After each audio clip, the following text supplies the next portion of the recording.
Alex Berry here for Wargamer.com. Today I'm here to review Here I Stand. This is a game that sort of covers the early to mid 1500s with the Protestant Reformation and the wars that stemmed from that time period. The name's obviously Luther's famous words at the Diet of Worms. And what's really neat about this game is it incorporates both the religious, political, and military aspects of the time frame. So it's not strictly just a war game. You also have to incorporate and be aware of what's happening politically, and diplomacy plays a big part of this game, and then religiously as the Protestant Reformation expands and spreads throughout Europe. Islam is not really shown in this game. You do have the Ottoman Empire and their invasions into Hungary and their press on Vienna, but it's not actually denoted as a religious aspect in this game. So the religious aspect is sort of stuck to Catholicism and sort of a generic Protestantism, which incorporates, Lutheranism, Calvinism, Anglicanism. It's all sort of lumped together as just Protestantism in this game, and it's not really specifically denoted into the various denominations.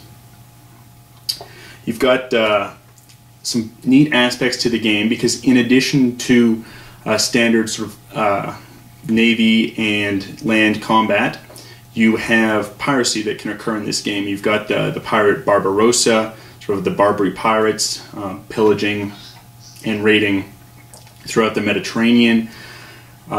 What is a big aspect of this time frame and is modeled in the game is sieges of fortifications, which take some time to actually take out. On a turn, you can't just, or on a round rather, you can't just move into the fort and immediately siege it. You have to establish siege equipment and slowly try and starve out the people, and then you can actually assault during a siege. That's possible. Field battles here are modeled, basically you get dice based on the number of units you have. You have both regular troops and mercenaries can be very very fragile. They can desert, they cannot be paid, and they can even switch to the other side on some occasions. Usually though they're just deserting. Let's go through the components. Standard, chits. This is not a block game. It's a counters game. You have a rule book. It's 40 pages. It's just black and white. I know some people really like the color rule books. The rules are well laid out. You've got sections you can reference. One rule will say see this other section. It's a good war gamers book. You've got a good table of contents, but you do not have an index, and I think that's really hurtful, especially when a rule book is this long. It's over 40 pages, and to not have an index makes it very difficult to try and see where a specific rule is, especially given the time frame on this game. This is a 4 to 10 hour game, and so it's not a game you're going to be playing every week, and months usually elapse between plays. And so while you sort of know the generic rules, and it's rather intuitive rules once you've learnt them, to know that, oh, there's this specific rule I need to look up, where is it? And it can waste a lot of time just hunting through the rule book for it because there is no index, which is very unfortunate. GMT is really hit and miss, the publisher here, with putting indexes in their games, and they didn't do it here, which is a terrible shame. You've got a good scenario rule book. You've got the standard scenario. It starts at 1517 when Luther nails the 95 Theses to the Wittenberg Cathedral. You also have a 1532 scenario when Protestantism is sort of expanded a little bit more. The Ottoman Empire has expanded their reach, and it's just sort of a shorter scenario because you're already starting on the third turn. What's good in this rule book is you also have some very good historical information on all the different players, on the different military leaders, on the different wives of Henry VIII, on the different religious figures of the time. Very, very good scenario booklet with some excellent detail. Something I do take issue with, however, are the player aids. Excellent player aids. Explains how field combat work, how assaults work when you're assaulting a fortification, how piracy occurs, intercept, to intercept moving forces. You have attempts to evade battle.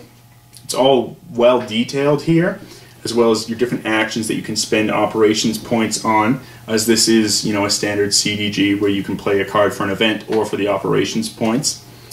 But the issue is there's only 2 of these player aids. This is a 6-player game. They really should have put in a full 6 player aids. I think it would have been much more helpful, especially when you're trying to introduce a new player to the system. Having everybody have a player aid would be much better. But the components are great. Otherwise, it's a mounted map board in the 2nd edition printing.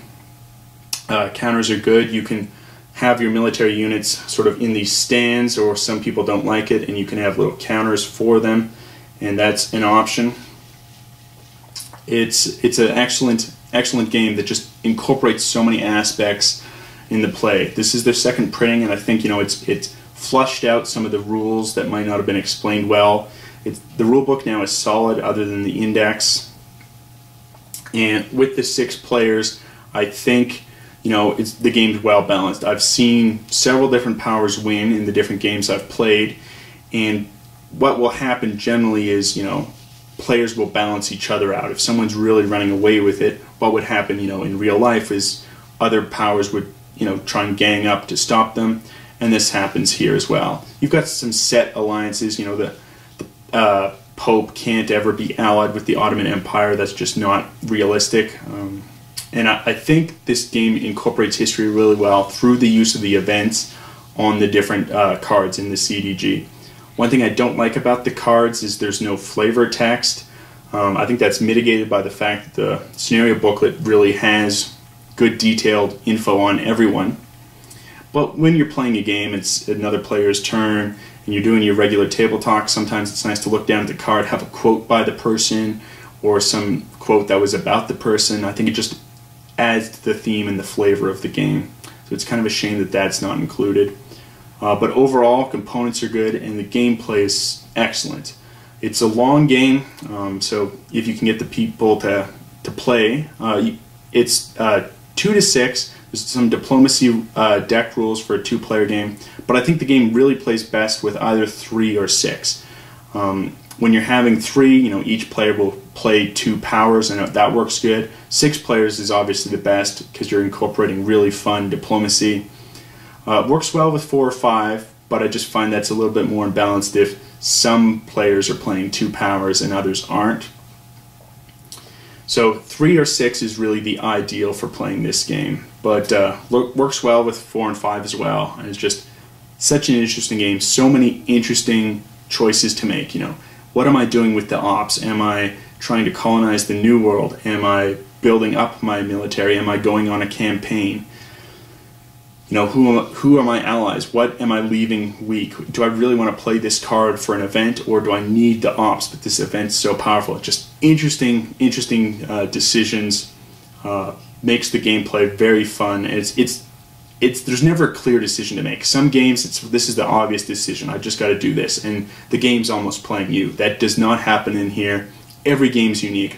I've played this game 5 times now, and it's been unique each time. I highly recommend this game if you think you've got the time to put it in, and if you're comfortable dealing with the political and religious aspects. If you really just want to focus on just the military aspect, this game isn't for you. But if you're comfortable trying to venture into the religious and political aspects and the diplomacy that occurs, highly recommend this game. But let's take a look at the board and how it actually plays. Okay, here's the board on setup. See, we've got Spain here, France, England and Scotland, Germany, got Italy, the Ottoman Empire. Up here is sort of the alliance and war tracker. We've got victory points tracker down here, and the turn tracker down here. I haven't put out the turn marker just because I'm just going to do a little bit of the very first turn. And that's how things start off. We start off now by playing Luther's 95 Thesis card. So what will happen is we're going to add Luther to Wittenberg. It becomes religiously Protestant, and 2 troops go there, and that's the beginnings of the Protestant Reformation. We will now attempt 5 Reformation attempts within the German language zone. As you can see here, there's sort of different coloration between different language zones. So here we've got the German language zone, here is the Italian language zone, we've got the French language zone, Spanish, English language zones, and then this is sort of just a generic other language zone with the Ottomans and Bohemia, Hungary. So now we attempt our Reformations as part of Luther nailing the 95 Thesis. Other German states and principalities are going to embrace Protestantism, though as we see it still had remained politically allied to the Habsburgs, and the Habsburgs still controlled Germany politically as part of the Holy Roman Empire. So first we'll try to convert Leipzig.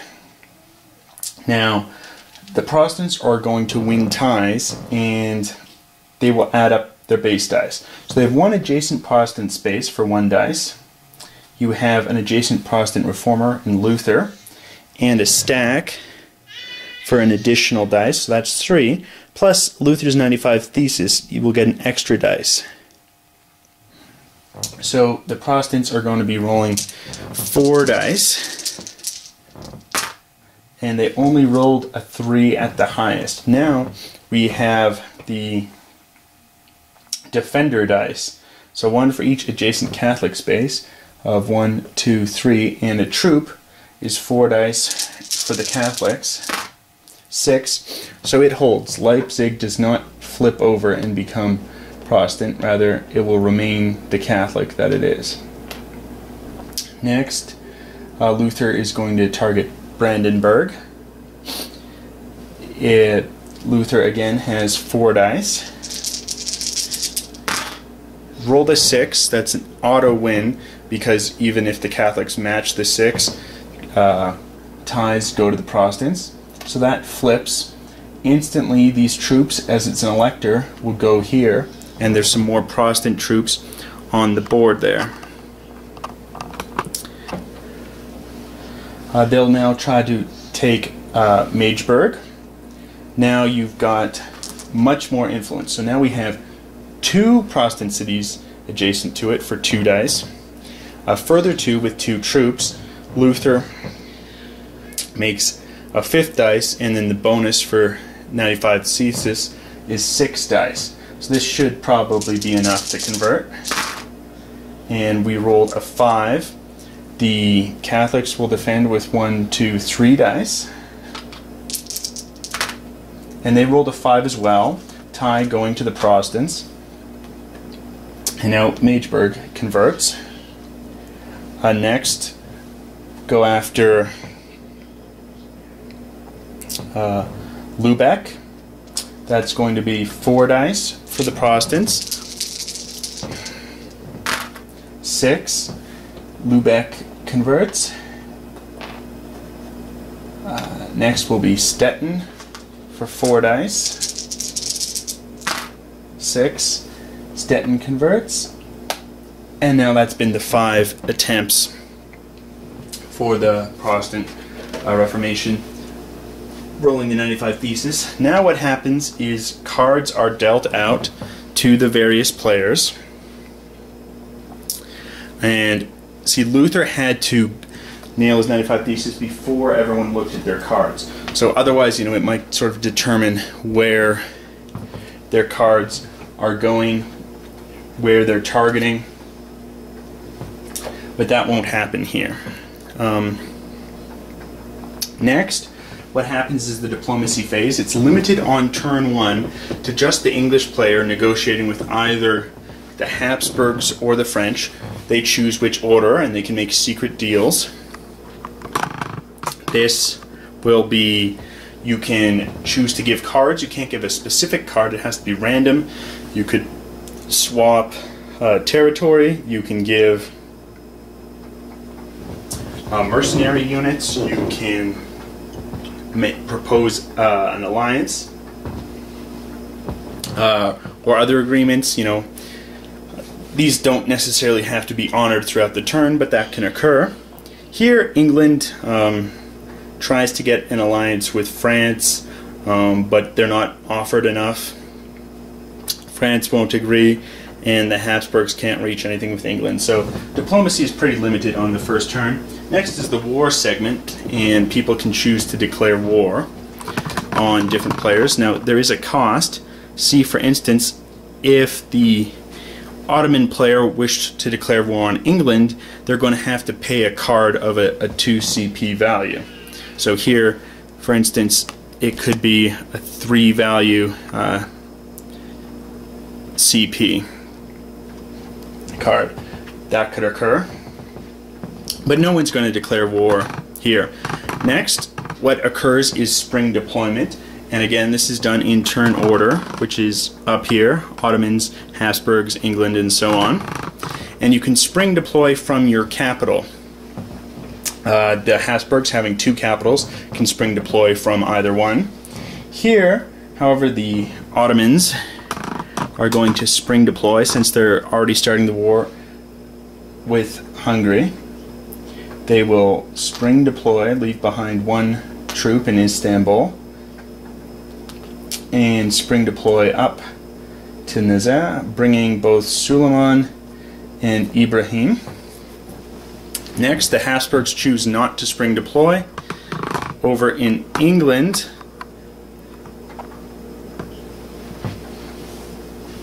England is going to spring deploy up to Scotland, up to York. So they're preparing for a campaign with Scotland. Going to leave Brandon behind in London and move Henry up to York. And the other powers choose not to spring deploy.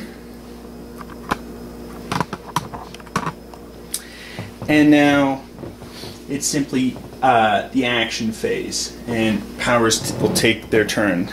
So here, what's going to happen is the Ottomans are going to play their specialty home card, Janissaries.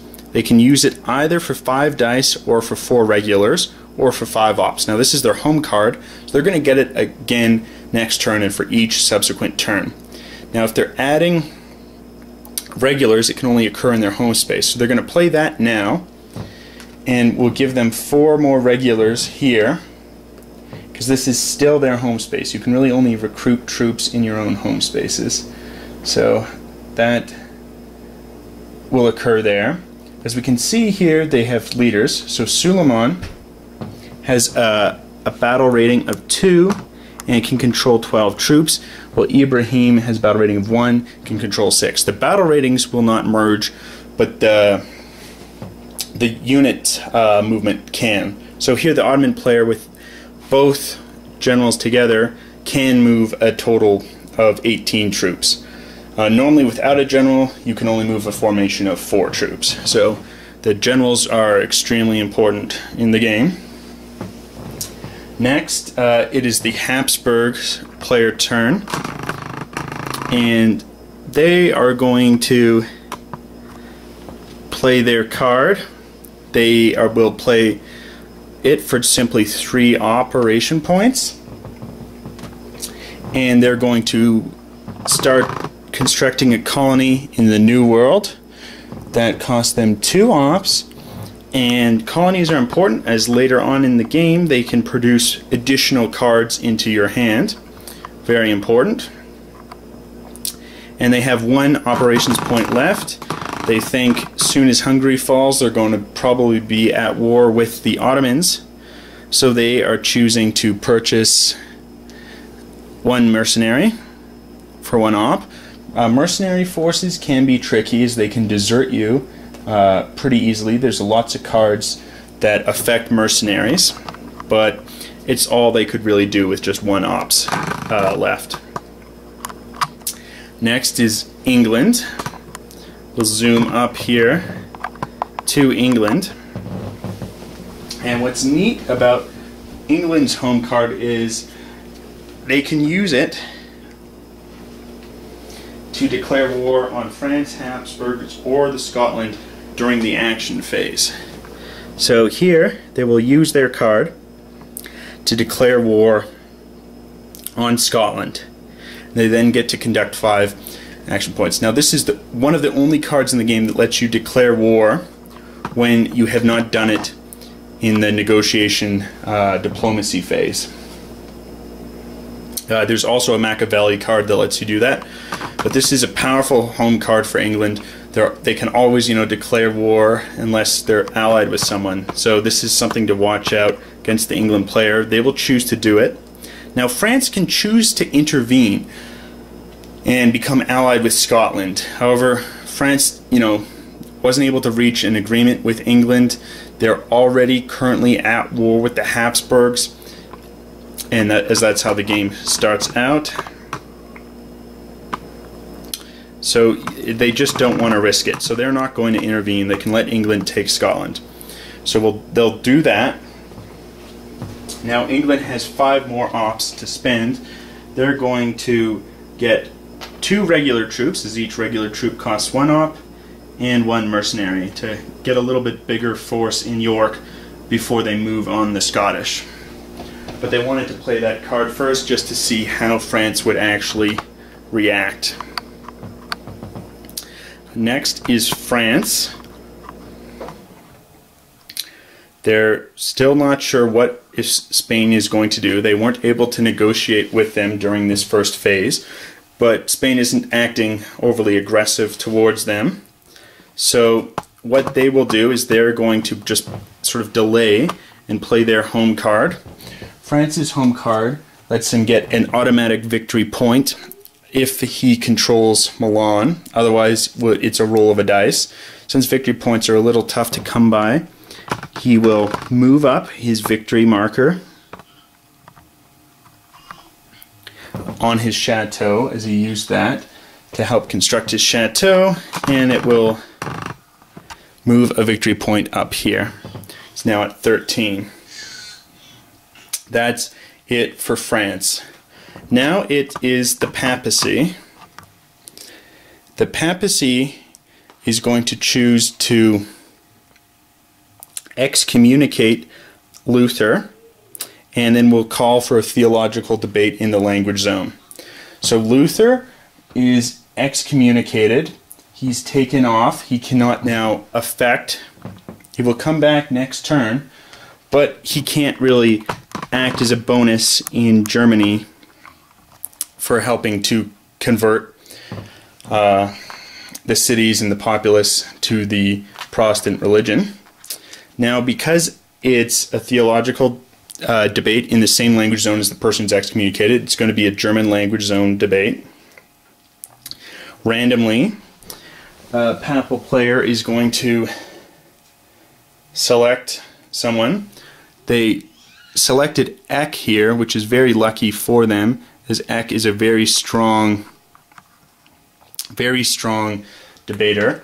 This is historical. He's going to get a +1 in his debate attacks. Now we'll check over here for who will counter.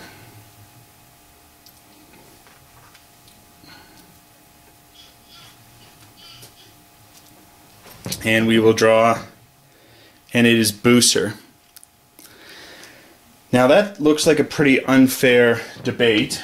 Bucer is at risk of being burnt at the stake if he loses, or at least having cities counter reform. So what the Protestants are going to do is they're going to use their home card, Here I Stand, sort of both the name of the game and Luther's sort of immortal words at the Diet of Worms when asked to recant his beliefs. He said, I cannot, will not, and here I stand. So this card is powerful as it lets the Protestant player sub Luther in, who's a much stronger debater, into the debate. So go over here. You can see that they've now been committed, and Eck gets 1 on the attack. So Eck is going to roll 7 dice. He will get 4, 3 for his debate ability, 1 because he's the attacker as his special ability, and then the attackers will get an additional 3 bonus. The Protestant player, Luther, is going to get 6, 4 for Luther's ability, and 2 because he was an uncommitted debater. We're going to roll the dice. So this was Eck. Eck rolled 4 hits. 5 and 6 are a hit. And now Luther will roll. And Luther got 3 hits. So now Eck won the debate, and that means that the Catholic player is able to convert a Protestant city back to Catholicism. So they're going to switch Lübeck back here, and it's now Catholic again. Again, this is affecting the track here, in that there's 4 Protestant cities that exist in the game. There's just 1 Catholic city. So the current victory points are on the track here: 1 for the Protestants, 18 for the papacy. And as we zoom over here on this track, we can see that as more cities become Protestant, the Protestant player is gaining victory points, and the papal player is losing victory points. Finally, that was the papal player's turn. It's now the Protestants. They're going to choose to play a card for 3 ops, not for the event, and they will attempt to call a theological debate again. So now they're going to pick one of their uncommitted guys. It's going to be random here, and they get Mechalthin, and they're going to attack Eck. He's already been committed. They can choose to target either the committed or uncommitted, and it's a random draw there. But since Eck was already committed, he'd be the only one. So now it's going to be 6 dice for the Protestant player against 4 for the papal player.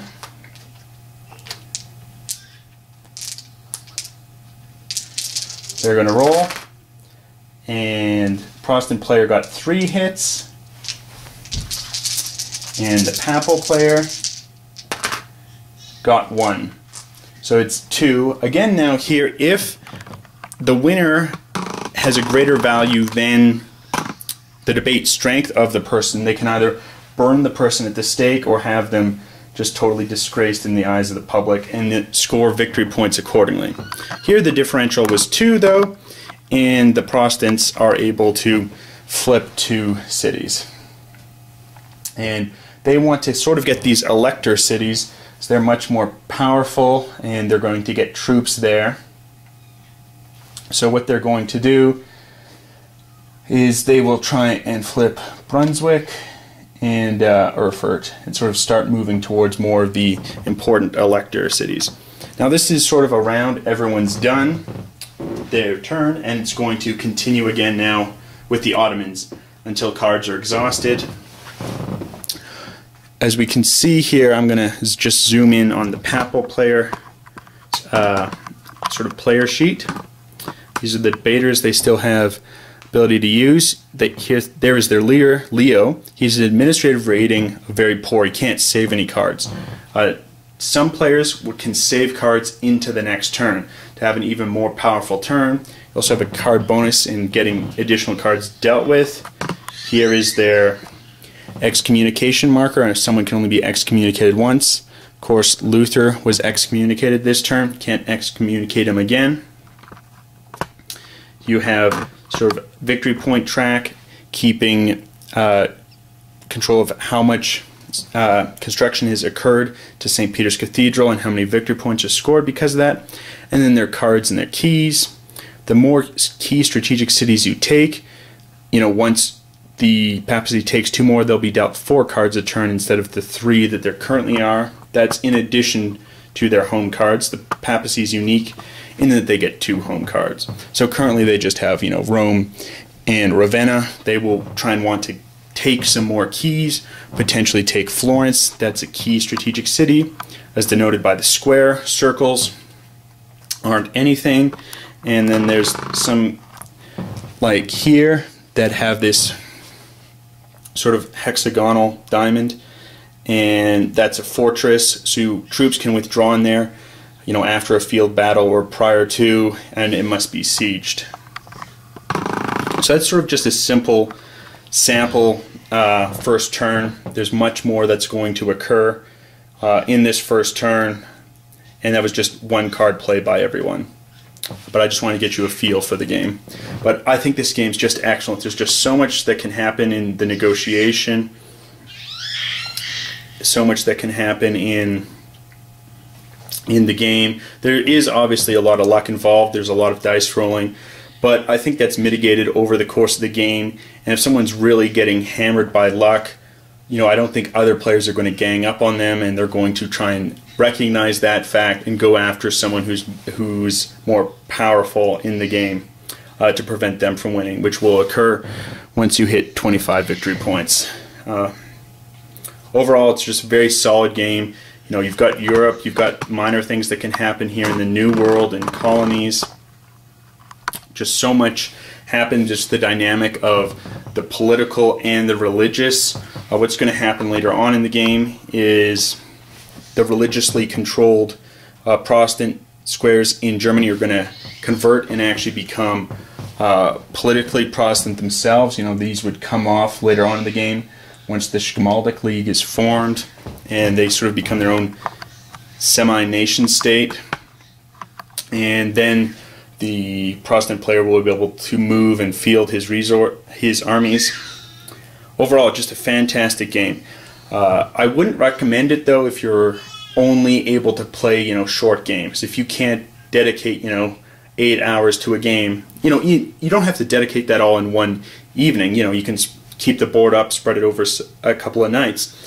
But if you think 8 hours is too long to play a board game, don't get this game. I think it's worth it. I think the value of playing this so much more than just the time dedicated to it. It's just so much more interesting. These are the types of games you remember as opposed to a shorter 2-hour game. Just a lot of fun, lots of swings of fate, and just a fantastic game with so many dynamics in it, and so many different ways to score victory points. Fantastic game, such interesting decisions. You're limited by the cards on what you can do. Do you even play the card for the event or the ops? Sort of like a standard CDG. That some unique things in here by having the leaders, by having the home cards that you're getting back each turn, and it's just an exciting, wonderful game. I would highly recommend. Till next time.